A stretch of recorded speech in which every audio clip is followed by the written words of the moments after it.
कैसे हैं आप? उम्मीद करती हूँ आप बढ़िया और एकदम मज़े में होंगे, खुश होंगे और अपनी लाइफ को एंजॉय कर रहे होंगे।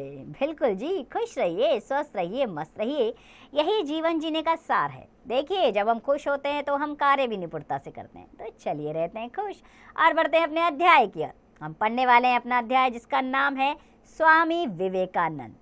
तो आइए स्वामी विवेकानंद के बारे में जान लेते हैं।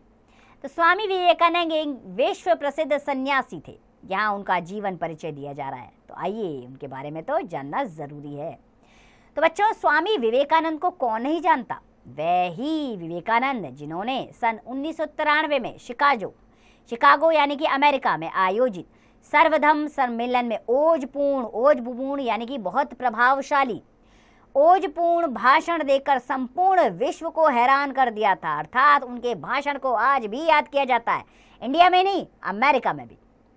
आगे चलकर उन्होंने सभी धर्मों के एक होने के बाद विभिन्न धर्मों को मानने वालों के समक्ष रखी। अर्थात उन्होंने बताया कि सारे धर्म एक ही हैं, अलग अलग नहीं है, और इसलिए उन्हें संपूर्ण विश्व में इतना सम्मान मिला। स्वामी विवेकानंद का जन्म कोलकाता के एक सम्भ्रांत परिवार में 12 जनवरी 1863 में हुआ था। उनके अनोखे व्यक्तित्व की झलक उनके पिता विश्वनाथ दत्त को पहले ही मिल गई थी, तभी तो उन्होंने अपने पुत्र का नाम नरेंद्र रखा था। जब नरेंद्र कॉलेज में पढ़ रहे थे तब एक बार उन्होंने रामकृष्ण परमहंस का नाम सुना। रामकृष्ण परमहंस एक बहुत पहुंचे हुए महात्मा और ज्ञानी पुरुष थे। उनके शिष्यों में विभिन्न धर्मों को मानने वाले लोग थे। संयोग वंश। उन्हीं दिनों नरेंद्र के एक पड़ोसी सुरेन बाबू ने उन्हें बताया कि रामकृष्ण परमहंस उनके घर आने वाले हैं। नरेंद्र ने विनती की कि वह भी उनके दर्शन करना चाहते हैं। सुरेन बाबू ने उन्हें बताया कि स्वामी जी को गीत बहुत पसंद है, क्यों ना नरेंद्र ने कोई गीत गाकर सुनाए और इस प्रकार उनसे परिचय प्राप्त करे।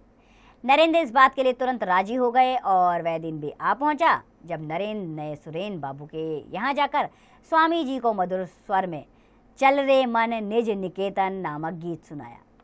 गीत सुनकर रामकृष्ण परमहंस भाव विभोर हो गया, यानी कि उनका मन प्रसन्नता से भर गया। उनकी आंखों से आंसू बहने लगे। जब गीत समाप्त हुआ तो स्वामी जी नरेंद्र से बोले, कभी दक्षिणेश्वर आओ।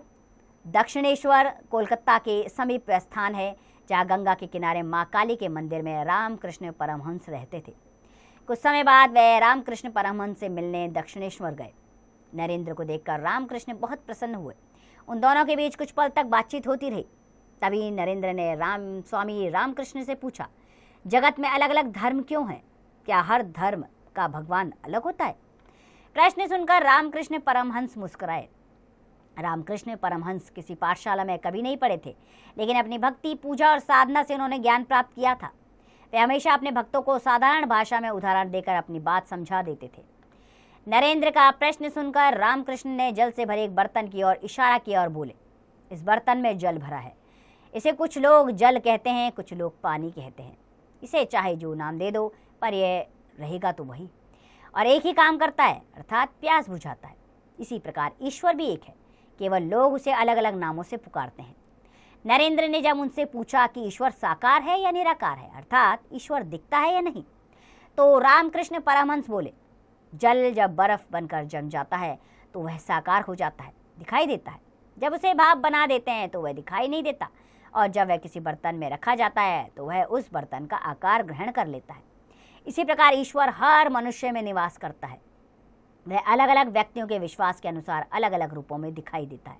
वास्तव में ईश्वर एक ही है। नरेंद्र यह बात अच्छी तरह समझ गए। अपनी पढ़ाई पूरी करके वे रामकृष्ण परमहंस के शिष्य बन गए। उनके गुरु ने उनका नाम स्वामी विवेकानंद रखा। रामकृष्ण परमहंस ने उन्हें मानवता की सेवा करके और भारतवर्ष की जनता को जगाने का काम सौंपा। स्वामी रामकृष्ण ने उनसे कहा कि समस्त जीवधारियों को, चाहे वो पेड़ पौधे हों, चाहे अन्य जीव या फिर मनुष्य हो, सभी को ईश्वर का अंश मानकर उनकी सेवा करो। उनको सेवा ही ईश्वर की सच्ची भक्ति और पूजा है। इस प्रकार रामकृष्ण परमहंस की शिक्षा ने स्वामी विवेकानंद के मन में सेवा धर्म का अंकुर रोप दिया। स्वामी विवेकानंद तथा उनके शिष्य जाति पाति का विचार किए बिना हर घर से भिक्षा मांगते थे। थोड़े समय के बाद ही उनके गुरु रामकृष्ण परमहंस ने इस संसार से विदा ली और मानव सेवा का कर्तव्य स्वामी विवेकानंद और उनके साथियों पर छोड़ गए। स्वामी विवेकानंद और उनके शिष्यों ने मिलकर रामकृष्ण मठ नामक एक संस्था बनाई और इस संस्था के माध्यम से सेवा कार्य में जुट गए। बरानगर में लोगों ने एक टूटा फूटा मकान उन्हें दान में दे दिया। वहीं उनका पहला मठ बना। भिक्षा मांगकर वे लोग वहीं आते और अपने काम को आगे बढ़ाने के बारे में सोच विचार करते। कभी आधा पेट खाना मिलता, कभी वह भी नहीं। सज्जन भक्त बीच बीच में आकर मठ के खर्च के लिए दान दे जाते। इस प्रकार धीरे धीरे उनका मानव सेवा का कार्य आगे बढ़ने लगा। स्वामी विवेकानंद ने संपूर्ण भारतवर्ष की यात्रा की। यात्रा के दौरान भारत की जनता की गरीबी और कष्ट देखकर उनके मन में सेवा भाव और भी दृढ़ यानी कि मजबूत हुआ। उन्होंने अमेरिका में होने वाले सर्वधर्म सम्मेलन में भी भाग लिया और यूरोप के अन्य देशों की भी यात्रा की। स्वामी विवेकानंद अपने विचारों के कारण विदेशों में बहुत प्रसिद्ध हो गए थे। बहुत से धनी लोग उनसे प्रभावित होकर उनके शिष्य बन गए थे। उन्होंने अमेरिका व इंग्लैंड में मठों की स्थापना की। इसके बाद भारत लौटकर उन्होंने एक बार फिर पूरे देश की यात्रा की। स्वामी विवेकानंद ने एक ही मंत्र देश के युवक युवतियों को दिया, आने वाले 50 वर्षों तक मातृभूमि को ही अपना आराध्य मानो। इस मातृभूमि पर रहने वाले प्रत्येक प्राणी को प्यार करो, उनकी सेवा करो, तभी इस जन्मभूमि की दास्तां की बेड़ियां टूटेंगी। उनके आह्वान पर यानी कि उनके कहने पर सैकड़ों युवक युवतियां इस काम में लग गए। धन की कोई कमी नहीं रही। रामकृष्ण मठ तो पहले ही बना चुका था। अब उन्होंने बड़े पैमाने पर एक संस्था बनाई और उसका नाम रखा रामकृष्ण मिशन। इसकी शाखाएं जगह जगह खोली गई। युवक युवतियां सेवा का भाव लेकर इस संस्था से जुड़ने लगे। इस संस्था ने अस्पताल, स्कूल, कॉलेज, अनाथालय आदि खोले और केवल एक ही ध्येय रखा, यानी कि इसका एक ही उद्देश्य था, जाति पाति की भावनाओं से परे मानव को ईश्वर का अंश जानकर उसकी सेवा करो। यही ईश्वर की सच्ची सेवा है। स्वामी विवेकानंद के कई विदेशी शिष्यों ने भी मानव सेवा की इस योजना में भाग लिया। धीरा माता और मिस मूलर नामक उनकी शिष्याओं ने उन्होंने बेलूर मठ बनवाने के लिए ज़मीन खरीद कर दी और गंगा नदी के किनारे भव्य बेलूर मठ बनाया गया। यहीं पर अब रामकृष्ण मिशन का प्रधान कार्यालय है। देश विदेश में रामकृष्ण मिशन की अनेक शाखाएं प्राणी मात्र की सेवा में आज भी लगी हुई हैं। तो ये थे स्वामी विवेकानंद, जिनके विषय में आपने पढ़ा इस अध्याय के माध्यम से। आइए अभ्यास प्रश्नों पर बढ़ते हैं। मौखिक अभिव्यक्ति का पहला प्रश्न, स्वामी विवेकानंद जी ने कब व कहाँ भाषण दिया? तो स्वामी विवेकानंद जी ने अमेरिका में भाषण दिया था। ठीक है, तो बच्चों इसी प्रकार बाकी के प्रश्नों के उत्तर आप स्वयं करेंगे। अगले प्रश्न की ओर जाते हैं हम। अगला प्रश्न है, लिखित अभिव्यक्ति का सही उत्तर वाले गोले को रंगिए। पहला वाक्य, शिकागो में भाषण देकर स्वामी जी ने सबको कर दिया, क्या कर दिया? हैरान। इसका सी वाला विकल्प सही है। बाकी के विकल्प आप स्वयं चुनिएगा। ख, रिक्सानों की पूर्ति करनी है। बेलूर मठ डैश किनारे है। बेलूर मठ गंगा नदी के किनारे है। इसी प्रकार बाकी के रिक्सान स्वयं भरिएगा। गौ में एक पाठांश दिया गया है, अर्थात पाठ का अंश। इस अंश को 2-3 बार पढ़िएगा। इससे संबंधित 4 प्रश्न दिए गए हैं, ये इसी पाठांश में से आपको मिल जाएंगे। स्वयं कीजिएगा कार्य बच्चों। निम्नलिखित प्रश्नों के उत्तर लिखिए।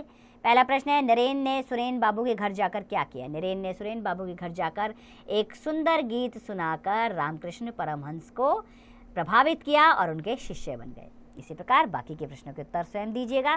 कल्पना की उड़ान का प्रश्न आ रहा है बच्चों। स्वामी विवेकानंद ने युवाओं को राष्ट्र निर्माण की शक्ति माना है। आप उनके इस विचार से कैसे प्रेरित हो सकते हैं?